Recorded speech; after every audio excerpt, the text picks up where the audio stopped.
ትልልቅ ፋሚሊ ያላችሁ፣ ትልልቅ አቅም ያላችሁ፣ ትልልቅ ምርጥ ጭንቅላት ያላችሁ፣ ፖቴንሻል ያላችሁ ልጆች ምስኪን ህይወት እየኖራችሁ ያላችሁት በጣም ኬርለስ ስለሆናችሁ ነው። ዛሬን እንጂ ለነገ ቦታ የለውም። በግዴለሽነት ብዙ ነገሮችን አሳልፈ ከሰጠ በኋላ እንዳይቆጭ መጽሐፍ ሲናገር እንደዚህ ይላል። ኤሳው ከዛ በኋላ ብኩርናውን በታላቅ ለቅሶ በታላቅ ቁጭት ፈለጋት፣ አላገኛትም። ዛሬ እንደ ቀላል ያየውን ጉዳይ ነገ በእንባ ብትፈልጉ አታገኙ። ደግሞ እነግርሃለሁ፣ ሁሌ ወጣት ሆነ አትቀርም። ዛሬ ሼባ ያልካቸው ሰዎች ትላንትና እነሱም ሌላውን ሼባ ነበር የሚሉት። የአክሱም ሐውልት አይደለም ቆመ የምትቀረው፣ አንተ ትከረክሳለህ። ዛሬ እንደ ቀላል ያየው ጉዳይ ነገ በእንባ ፈልጋ አታገኙ፣ በብዙ እንባ አታገኙ። የተሳሳተ ምርጫና የተሳሳተ ውሳኔ ምክንያት አንዱ ግዴለሽነት ነው። ሁለተኛው ዕውቀት ማጣት። አነጋጋሪ እንሆናለን ብለው አደናጋሪ የሆኑ ብዙ ሰዎች ናቸው። ቤተልሔም ቨርሰስ ሶዶም። ሎጥ የቀረበለት ምርጫ በቤተልሔምና በሶዶም መካከል ነው። በሶዶም እግዚአብሔር የለም፣ ምግብ አለ፣ ሞት አለ። በቤተልሔም ግን እግዚአብሔር አለ፣ ምግብ የለም፣ ሞት የለም። አሁን ሎጥ ቤተልሔም፣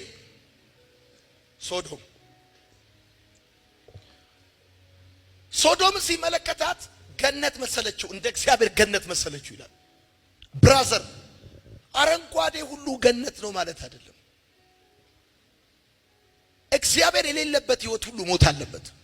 ምግብ ሊኖረው ይችላል፣ ፈንጠዚያ ሊኖረው ይችላል፣ ብዙ ነገር ሊኖረው ይችላል። እግዚአብሔር የሌለበት ህይወት ግን ሞት አለበት።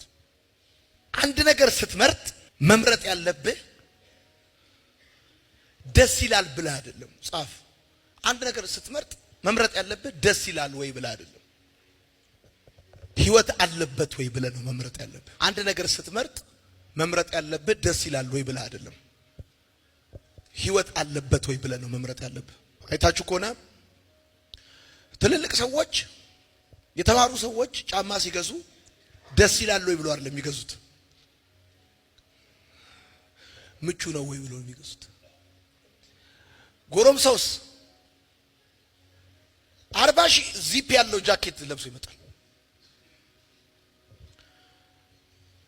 በጣም የተማሩ ሰዎች የሚያረጓቸው ጫማ ኮምፎርታብል ናቸው፣ ግን አያምሩም ስታያቸው። ዕውቀት በወጣትነት ጌጥ ነው፣ በጉልምስና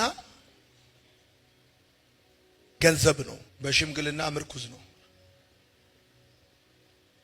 በጣም ብዙ ወጣት ለምንድን ነው ዕውቀት የማይመርጠው ካልከኝ፣ በዚህ እድሜው ዕውቀት ገቢ የላትም፣ ጌጥ ነች። ዕውቀት በወጣትነት ጌጥ ነው። ዕውቀት ገቢ መሆን የሚጀምረው እድሜክ ወደ ጉልምስና ሲመጣ ነው። አሁን ገቢ አይሆንም ለወጣት ዕውቀት። 3 መሰረታዊ ዕውቀቶች ያስፈልገዋል። ጻፍ። 3 መሰረታዊ ዕውቀት ያስፈልጋል ለአንተ። ስለ ባዮሎጂ አይደለም ማወራው። የመጀመሪያው ቴክኒካል ዕውቀት ያስፈልጋል። ሁለተኛው ኢቲካል ዕውቀት ያስፈልጋል። ሶስተኛው ቴዎሬቲካል ዕውቀት ያስፈልጋል። 3 መሰረታዊ ዕውቀት ያስፈልጋል። አንደኛው የሚያስፈልግህ ቴክኒካል ዕውቀት ነው። ሁለተኛው ኢቲካል ነው። ሶስተኛው ቴዎሬቲካል ነው። የሚያስፈልግህ ቴክኒካል ዕውቀት ያስፈልጋል። ሙያዊ ዕውቀት ያስፈልጋል። አሁን ብዙ ሰዎች መኪና ይነዳሉ፣ ጎማ መፍታት ግን አይችሉም። ጎማው ሲተነፈስ ምን ያደርጋሉ? አቁመው ስልክ ይደውላሉ ወይ ወደ ቤት ይሄዳሉ። ኢቲካል ዕውቀት ያስፈልጋል ብራዘር። ምሳሌ መጽሐፍ ምዕራፍ 3 ቁጥር 13 እንደዚህ ይላል፣ ጥበብን የሚያገኝ ሰው ምስጉን ነው፣ ማስተዋልንም ገንዘቡ የሚያደርግ በወርቅና በብር ከመነገድ ይልቅ በእርሷ መነገድ ይሻላል። ምንም ነገር ከመምረጥና ከመወሰን በፊት ስለዛ ጉዳይ በቂ እውቀት ሊኖር ይገባል። በቂ ግንዛቤ ሊኖር ይገባል። ሶስተኛ የተሳሳተ ምርጫና ውሳኔ ምክንያቶች። ሶስተኛ ጊዜያዊ ፍላጎት። ምን ጊዜም ቢሆን ምርጫችን ጊዜያዊ ፍላጎታችን ላይ መቆም የለበትም። ዛሬ የቤት ኪራይ ፈልገሽ ወይም ደግሞ የሆነ ነገር ፈልገህ በጊዜያዊ ፍላጎትክ ላይ ምንም ነገር መምረጥ መወሰንም የለብህም። ያልፋል እኮ። አንዱ የተሳሳተ ምርጫና ውሳኔ የምናደርግበት ምክንያት ከጊዜያዊ ፍላጎታችን ተነስተን በጊዜያዊ ፍላጎት ላይ ቆመ ምንም ነገር መወሰን የለብህም። ዛሬ አጣል ማለት ሁሌ ታጣለህ ማለት ነው። ዛሬ ቸግሯል ማለት ሁሌ ቸግራል ማለት ነው። ጊዜያዊ ፍላጎት ላይ ቆማችሁ ምንም አይነት ምርጫ መወሰንም መምረጥም የለባችሁም። ነገሩ ካለፈ በኋላ ያሳዝናል። ወይኔ አንድ አበሻ የሚተርተው ተረት አለ። እንደዚህ ይላል። አበሻ ሲተርት በጣም ርቦታል ሰውየው። ስለራበው እቤት ውስጥ አንድ በሬ ነበረው፣ አረደው። ከዛ ከሰባተኛ ጉርሻ በኋላ ጠገበ ሰውየው። እንዲህ ልጠግብ ነው በሬን ያረድኩታል። ወይኔ በዚች በሰባት ጉርሻ ልጠግብ በሬን የሚያክል ነገር አርደ። ብዙ ወጣት ሴት ልጆች በጥፍር ቀለም፣ በሂውማን ሄር፣ በሊፕስቲክ በማይረባ ነገር ከቤት ወጥተው ጊዜያዊ ፍላጎት ላይ ሆነ ምንም ነገር መምረጥ የለብህም። አንዱ ግዴለሽነታችን፣ ሌላው አሁን በቃ አሁን የሰማኝ ሰው ካለ እንደዚህ ብሎ ጥሩ ነው ማለት ለኔ ይሆናል ማለት አይደለም። ያምራል ማለት ለኔ ይሆናል ማለት አይደለም። አራተኛ ስሜታዊነት። በስሜታዊነት የተሳሳተ ምርጫና የተሳሳተ ውሳኔ ሰዎች የሚወስኑበት ምክንያት ስሜታዊነት። ስሜት አይታሰርም፣ እስር ቤት ግን ያስገባል። በጣም ብዙ ሰው በስሜታዊነት ሸቤ ገብቷል። አይታመምም ግን ሆስፒታል ያስተኛል። ስሜቱ ይሄዳል፣ እውነቱ ይቀራል ብለህ ጻፍ። በስሜታዊነት በጣም ብዙ ሰዎች የማይሆን ውሳኔ ይወስናሉ፣ የማይሆን ምርጫ ይመርጣሉ። በስሜታዊነት እመነኝ፣ ከ70% በላይ ብዙ ሰው የሚጠጣው ተናዶ ነው ወይም አፍቅሮ ነው። ስሜታዊነት ብራዘር በጣም ብዙ ሰው እስር ቤት አስገብቷል። አቤት እሱ ግን ገብቷል? መልስልኝ። አልገባም። በጣም ብዙ ሰው ሐኪም ቤት አሁን ብዙ ሰው የሚለው ኢትዮጵያ ለምን ይመስላል? ጨጓራ እረር ቀጠል ደበን ስሜታዊ ሆነን አግብተን፣ ስሜታዊ ሆነን ወልደን፣ ስሜታዊ ሆነን ፈተን እንችላለን? አንችለውም ብራዘር። ካልደፈረሰ አይጠራም አትበል። ሰው አደፍርሶት የጠራ ነገር አይተናነቅም። ስሜት ጊዜያዊ ትክክለኝነት ነው። ስሜታዊነት የሶስት ነገሮች ጉድለት ነው። ስሜታዊነት የሶስት ነገር ጉድለት ነው። አንደኛ የብስለት አልበሰለም፣ ማቹርድ አይደለም ማለት ነው። ሁለተኛ የትዕግስት ጉድለት ነው። ሶስተኛ የልምድ ጉድለት ነው። የተሳሳተ ምርጫና ውሳኔ ምክንያት። አምስተኛ በአጉል እምነት። አጉል እምነት አንዳንዱ የተሳሳተ ውሳኔና የተሳሳተ ምርጫ የሚመርጥበት የሚወስንበት ምክንያት አጉል እምነት ነው። የተሳሳተ ምርጫና ውሳኔ ምክንያት። ስድስተኛ በአጋጣሚ ታገባለህ። ትክክለኛ ምርጫ ትክክለኛ ውሳኔ ለማድረግ ምን ላድርግ? በመጀመሪያ ማወቅ ያለብን ነገር ቢኖር የትኛውም ምርጫም ሆነ ውሳኔ ሌሎች ሰዎችን እንደሚነካ እወቅ። በቃ ሌላ ሰው ይነካል፣ እኔ በራሴ ህይወት ላይ ነው የምወስነው፣ በራሴ ህይወት ላይ ነው የምመርጠው አትበል። የትኛውም ያንተ ምርጫም ሆነ ውሳኔ ሌሎች ሰዎችን ሊነካ እንደሚችል እወቅ። ምሳሌ መጽሐፍ ምዕራፍ 10 ቁጥር 1 እንደዚህ ይላል።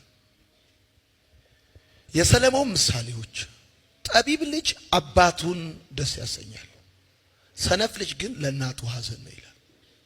የመጀመሪያው ትክክለኛ ምርጫ ትክክለኛ ውሳኔ ለማድረግ ጻፉ። የመጀመሪያው ጸልይ ጸልይ ጸልይ፣ እግዚአብሔር እንዲረዳ ጸልይ። ሁለተኛ ቃሉን መርምር፣ ቃሉን መርምር መርምር ቃሉን። መመሪያ ወይም ምሪት ታገኛለህ፣ ወይ መመሪያ ታገኛለህ ወይ ምሪት ታገኛለህ። ምሳሌ መጽሐፍ ምዕራፍ 2 ከቁጥር 3 እስከ 6 ረቂቅ ዕውቀትን በሏ ብትጠራት ለማስተዋልም እሺ ከዛስ ድምፅህን ረቂቅ ዕውቀትን ብትጠራት ለማስተዋልም ድምፅህን ብታነሳ ከዛስ እርሷንም እንደ ብር እንዴት ነው የምትፈልገው? ብር እንዴት ነው የምትፈልገው? እኔ እኮ መጽሐፍ ቅዱስ እኮ የሚገርም እኮ ነው። ማስተዋልንና ጥበብን እንዴት መፈለግ እንዳለበት ሲናገር ብር እንደምትፈልግ በአዲሱ ትርጉም በግሪክ ሳቢ መላ ጨላ እንደምትፈልግ ብትፈልጋት ከዛስ እርሷንም እንደተቀበረ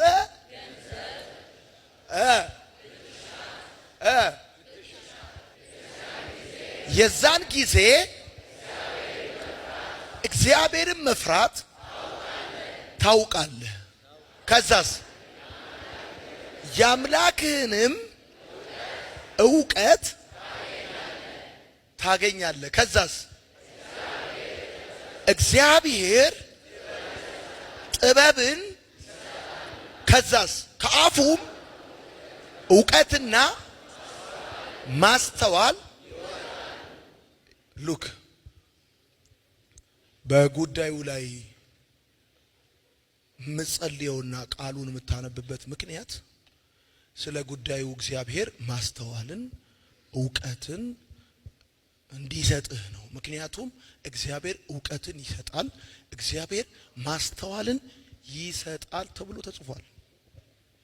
አንድ ነገር ከመወሰን በፊት አንድ ነገር ከመምረጥ በፊት ስለ ጉዳዩ መጸለይ አለብህ። ጉልበት አለኝ፣ ጊዜ አለኝ፣ ገንዘብ አለኝ ብለህ ምንም ነገር መምረጥ የለብህ፣ መወሰን የለብህ። እግዚአብሔር ማስተዋል እንዲሰጥህ፣ እግዚአብሔር ጥበብ እንዲሰጥህ፣ ጌታ ሆይ ይህ ነገር በህይወቴ እንዴት መሆን እንዳለበት ብለህ መጠየቅ ይኖርብሃል። ቀጥለን ኢሳይያስ መጽሐፍ ምዕራፍ 48 ቁጥር 17 ኢሳይያስ 48 ቁጥር 17 ትክክለኛ ውሳኔ ለመወሰን መጀመሪያ ማድረግ ያለብን መጸለይ ነው። ከዛ ቃሉን ማንበብ ነው፣ መመርመር ነው። ለምን? መመሪያ ወይንም ምሪት ለማግኘት። ኢሳይያስ 48 ቁጥር 17 እናንብበው። 1 3 ታዳጊ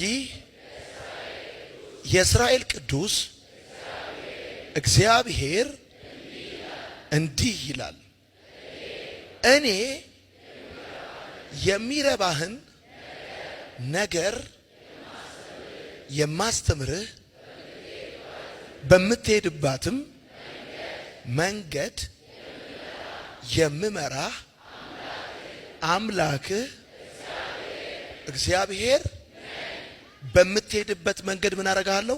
እመራሃለሁ። አቤት! ስለዚህ ምን ብለህ ትጸልያለህ? እግዚአብሔር ሆይ አሁን የምሄድበት መንገድ አንተ እንድትመራኝ ምሪት እንድትሰጠኝ፣ ኦር ደግሞ ቃሉ ስለዚህ ጉዳይ ምን መመሪያ ይሰጠኛል? ቃሉ ልክ ነው ይላል፣ ጽድቅ ነው ይላል፣ አመፃ ነው ይላል፣ እውነት ነው ይላል፣ ምን ይላል? ቃሉ መመርመር አለብህ። መጽሐፍ ቅዱስ ማንበብ አለብህ። ጫት ስትይዝ ማታፍር መጽሐፍ ቅዱስ ለመያዝ እንዴት ታፍራለህ? ትልልቅ ቦርሳ አሁን ይዛችሁ ስትመጡ አይቻችኋለሁ። አገር ልቀይሩ መስሎኝ ሁሉ የፈራኋችሁ አላችሁ። ላለመመለስ የመጣችሁ የመሰላችሁኝ ያላችሁ። ምን የሚያክል ሻንጣ ይዛችሁ መጣችሁ መጽሐፍ ቅዱስ ያላመጣችሁ እግዚኦ ለእናንተ። ታፍራላችሁ እንዴ በመጽሐፍ ቅዱስ? መመሪያና ምሪት ታገኙበታላችሁ። የእግዚአብሔር ቃል ደግመን እናንብበው ያንን ቃል 1:3 ቆቆቆቆቆ ወደዚህ ተመልከቱማ እንዴት ደስ እንደሚል ታዳጊ እኔ ታደጋለሁ ማለት ነው። ከየትኛውም ነገር አስጥልሃለሁ ማለት ነው። እንደገና ለማንበብ 1:3 ታዳጊ የእስራኤል ቅዱስ እግዚአብሔር እንዲህ ይላል እኔ የሚረባህን ነገር ዋው ማስተምርህ በምትሄድባትም መንገድ የምመራ አምላክህ እግዚአብሔር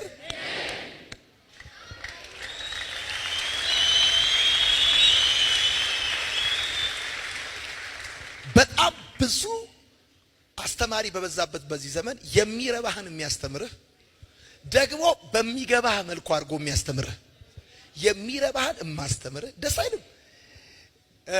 ማስተምር በምትሄድባት መንገድ እምመራ በዚህድ ታጠፍ በላው ቁጭ በል ተነስ እያሉ እመራሃለሁ እኔ እግዚአብሔር ነኝ።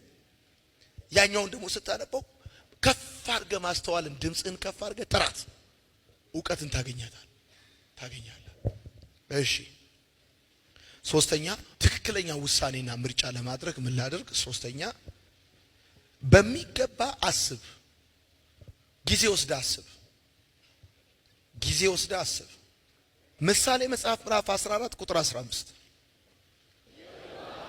የዋህ ቃልን ሁሉ ያምናል። ከዛስ ብልህ ግን አካሄዱን ይመለከታል። ብልህ ግን አካሄዱን ይመለከታል፣ ያስባል። አሁን አካሄዴ እንዴት ነው? ወዴት እየሄድኩ ነው? በዚህ አያያዜ መጨረሻዬ ምንድን ነው የሚሆነው? ከመወሰን በፊት ጊዜ ወስደህ ማሰብ። እሺ ምሳሌ 21 ቁጥር 5 የትጉ ሐሳብ ወደ ጥጋብ። ስለዚህ ጥጋብ ጋር የሚያመጣ ሐሳብህ ነው ማለት ነው። ቀሽም ሐሳቢ ከሆንክ ጠኔ ይደፋል ማለት ነው። ችኩል ሰው ሁሉ ግን ለመጉደል ምን ይላል? ችኩል ሰው ቸኩለ ከወሰንክ እመነኝ ትጎላለህ። ጻፍ እንደዚህ ብለህ የሚቸኩል ሰው ከክብር ይጎላል፣ ከህይወት ይጎላል፣ ከበረከት ይጎላል። ችኩል ሰው ለመግደል ይቸኩላል። የሚቸኩል ሰው ከምንም ነገር ይጎላል። አራተኛ ውጤቱን ለማወቅ ሞክር። ምሳሌ 22 ቁጥር 3 ብልህ ሰው ክፉን አይቶ በተቃራኒው ምንድነው ማለት ነው? ያኛው ሰውዬስ ክፉን አይቶ ወጥቶ ይላል ማለት ነው። ብልህ ሰው ግን ክፉን አይቶ ምን ይላል? ይሸሸጋል። ከዛስ አላዋቂዎች ግን አልፈው የሄዱ ሰዎች ጎበዞች እንዳይመስሉ አላዋቂዎች ናቸው ማለት ነው። ኦኬ ጻፍ። ዘዳግም መጽሐፍ ምዕራፍ 32 ቁጥር 29 አእምሮ ቢኖራቸው ይህንን ያስተውሉ። የቱን? ቀጥሎ ምን ይላል? ፍጻሜያቸውንም። አእምሮ ቢኖራቸው ማለት እንደዚህ ጭንቅላት የላቸው ማለት ነው አይደለም እኮ። አእምሮ ቢኖራቸው ኖሮ ድገሙትና አንቡት 1:3 አእምሮ ቢኖራቸው ይህንን ከዛስ ፍጻሜያቸውንም መጨረሻቸውን ምን ይሆን ብለው ያስቡ ነበር። አእምሮ ቢኖራቸው በዚህ አያያዜ ከቀጠልኩ ፌስታል ነው መለቃቅመው። እዚህ ላይ ፌስታል አድርገህ ሰንደል ለኩሰህ ከዛ በቃ መጨረሻዬ ብለው ያስቡ። አእምሮ ያለው ሰው ነው ፍጻሜውን የሚያስበው። ጻፉ። አእምሮ ያለው ሰው ነው ፍጻሜውን የሚያስበው። ቤተሰብ ያለው ሰው አይደለም ፍጻሜውን የሚያስበው። አሁን አንዳንዶቻችሁ ለቤተሰቦቻችሁ ስትሉ በቃ እዚህ ምናምን ተገፍታችሁ ተይዛችሁ እናቶቻችሁ ምናምን አባቶቻችሁ ይዘዋችሁ የመጡ አእምሮ የሌለው ሰው ዛሬውን ነው የሚያስበው። አምስተኛ ትክክለኛ ውሳኔ ትክክለኛ ምርጫ መምረጥ ከፈለክ አምስተኛ ካንተ በፊት የነበሩ ሰዎችን ጠይቃቸው። ስለ ምርጫቸው መለስ ብለው ሲያስቡ ምን እንደሚሰማቸው ጠይቃቸው። ስለ ትላንትናቸው መለስ ብለው ሲያስቡ ምን እንደሚሰማቸው ጠይቃቸው። ስድስተኛ ህሊናን አዳምጥ። ህሊና ማለት ትክክልና መጥፎውን የሚነግረን በውስጣችን ያለ ዳኛ ነው። ሰባተኛ አቋራጭ መንገድ አትፈልግ። በህይወት ውስጥ ትልቅ አደጋ የሚከሰተው በአጋጣሚ ያልተገኘን ህይወት በአጋጣሚ ስትኖረው ነው። የአገሬ ልጆች በጣም ወዳችኋለሁ፣ በጣም አከብራችኋለሁ። ለእናንተ ልዩ ፍቅር አለኝ።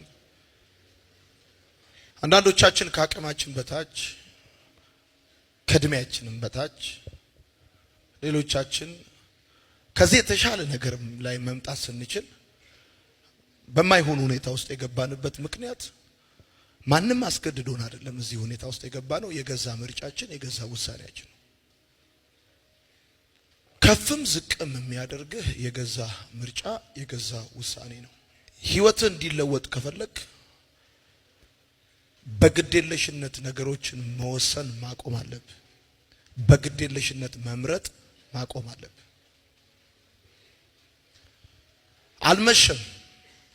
ነገሮችን ማስተካከል ከፈለክ ገና ጠዋት ነው። እንዳበቃ ነገር እንዳከተመ ሊነግርህ የሚፈልገው ሰይጣን ነው። ወጣቶች ከኔ የተሻለ እድል ያላችሁ ከብዙዎቻችን የተሻለ ብዙዎቻችን በግዴለሽነት ደንታቢስ በመሆን ጨዋታ ላይ ብቻ ፎከስ በማድረግ ለስሜታችን ቅርብ የሆነውን ብቻ ፎከስ በማድረግ ውዱንና አይተኬውን ህይወታችንን በማይረባ ነገር ኤሳው መሪነቱን በምስር ወጥ እንደቀየረ በማይረባ ነገር ነገራችንን ቀየረናል። እናንተ መሸወድ የለባችሁ። የትኛውንም ነገር ስትመርጡ ርካሽ ነው ወይ ቀላል ነው ወይ ብላችሁ አይደል መምረጥ ያለባችሁ። አስተዋይ ሰው ፍጻሜውን ያስባል እንደሚል መጽሐፍ። ውሳኔ በጣም መሰረታዊ ህይወታችሁ ለዋጭ የሆነ ነገር ነው። በደም ስሙኝ። አንድ ወቅት ያዕቆብ 12 ልጆች ነበሩት። 13ኛ ዲና የምትባል ልጅ ነበረችው። ዲናን የሴኬም አለቃ ስላስነወራት የያዕቆብ ልጆች ስምዖንና ሌዊ በአመጻ ተነስተው የዛን ከተማ ሰዎች ገደሏቸው። ከጥፋታቸው ተነስተው አባታቸው ምን አለ? በያዕቆብ እበታትናቸዋለሁ፣ በእስራኤልም እከፋፍላቸዋለሁ። ርስት አይኑራቸው፣ ክብሬ በጉባኤያቸው አይተባበራቸው፣ ነፍሴም በምክራቸው አትግባ ብሎ ረገማቸው። የያዕቆብ ክብር እግዚአብሔር ነው። ያዕቆብ የባረከው እግዚአብሔር ይባርከዋል። ያዕቆብ የረገመውን እግዚአብሔር ይረግመዋል።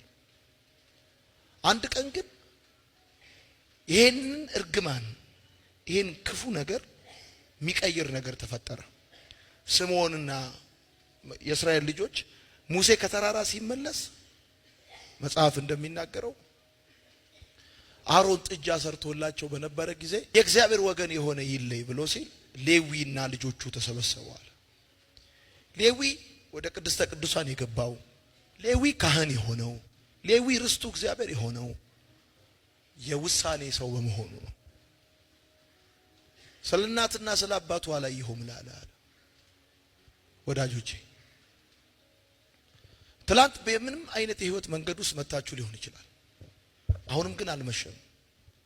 አሁንም እንደገና ስተት በስተት ለማረም ጥረት አታርጉ። በግዴለሽነት አትወስኑ። ስለገዛ ህይወታችሁ ደንታቢስ አትሁኑ። እናንተ ለምትኖሩት ህይወት ስሜት ያላቸው ሰዎች ፋሚሊዎቻችሁ ናቸው፣ ሚስቶቻችሁ ናቸው። እናንተ ለመውደቃችሁ፣ እናንተ ክብር ለማጣታችሁ፣ አዎ ትክክል ነው። ልጅ ስለሆናችሁ፣ ስጋ ስለሆናችሁ፣ ህይወት ስለሆነ እስከ መቼ ነው ደንታቢስ ሆናችሁ የምትቀጥሉት? እስከ መቼ ነው ተራ ስህተት እየተሳሳታችሁ የምትቀጥሉት? ትመርጣለህ። የመምረጥ ነፃነት አለ። ምርጫህን የመኖር ግን ግዴታ አለብህ። እንደዚህ የሆንከው ማንም አስገድዶ ሳይሆን በገዛ ምርጫ በጊዜ ፍላጎት ላይ ቆመህ ዘላቂውን ህይወትን ያንተን ብቻ ሳይሆን የቤተሰቦችን ህይወት ችግር ውስጥ የሚከት ውሳኔ መወሰንና መምረጥ የለብህ። በተሳሳተ ዕውቀት አንድ ነገር አረንጓዴ ነው ማለት ምቹ ነው ማለት አይደለም። እሱ ብቻ አይደለም። እግዚአብሔር የሌለበትን ህይወት፣ ሳቅ አለበት፣ ጨዋታ አለበት፣ ደስታ አለበት ብለ እግዚአብሔር የሌለበት ህይወት ሞት አለበት። እሱ ብቻ አይደለም። በስሜታዊነት እንዴት ትወስናለህ? ድጋሚ አትኖረውም ይሄን ህይወት። ነገ ይገርምሃል፣ ዛሬ ካስቀመጥከው ላይ ነው የምትኖረው። ነገ ከየትም አይመጣም። ኤሳው ብኩርናውን በምስር ወጥ እንደቀየረ እንዲህ አርጎ ብኩርናውን አቃለላት እንደሚል ሰማይ በዚህ ቀን ባንተ ህይወት ላይ ይጽፋል። እንዲህ አርጎ ወጣትነቱን አቃለለው፣ እንዲህ አርጎ አቅሙን ተራ አደረገው፣ ህይወቱን ተራ አደረገው ይልሃል።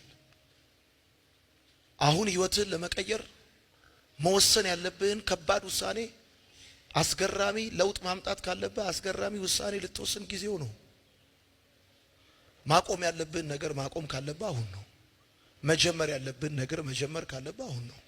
መለየት ካለብህ ነገር መለየት ካለብህ አሁን ነው። መውጣት ካለብህ ነገር መውጣት ያለብህ አሁን ነው። ትላንት ነግሬሃለሁ። ትፈልጋለህ፣ ትሆናለህ። አጉል ኩራትና እኔነትን ትተዋለህ። ከምቾት ትወጣለህ። ቀጠሮ መስጠት ታቆማለህ። ምክንያቶችን ታቆማለህ። አሁን መምረጥ ያንተ ጉዳይ ነው። ምርጫ ያንተ ጉዳይ ነው። choose the best። ህይወትህ እንዲሆን እንዲቀጥል እንዳፈርክ፣ አንገት እንደደፋ፣ እንዳዘንክ፣ እንደተበለጥክ፣ እያወቅ እንደማታቅ፣ እየቻልክ እንደማትችል ሆነ ለመቀጠል አይ ኢነቪስ ኢነፍ ብለህ የትላንትናውን ህይወት መማሪያ አድርገህ አዲስ ህይወት በህይወትክ ላይ ለመወሰን ምርጫው አንተ ነው። አንዳንዶቻችሁ ቤተሰብ እንዲወስንላችሁ፣ ጓደኛ እንዲወስንላችሁ፣ የትዳር አጋራችሁ እንዲወስንላችሁ ትፈልጋላችሁ። ስለ ራስ ህይወት ማንም አይወስንልህም። አንተ ነው የምትወስነው። አንተ ነው የምትወስነው። ወንድሜ አሁን አንተ ትልቅ ሰው ነህ። ደስ ይላል ከሚል ነገር ወጥተህ ለስሜትህ አይደለም መወሰን ያለብህ።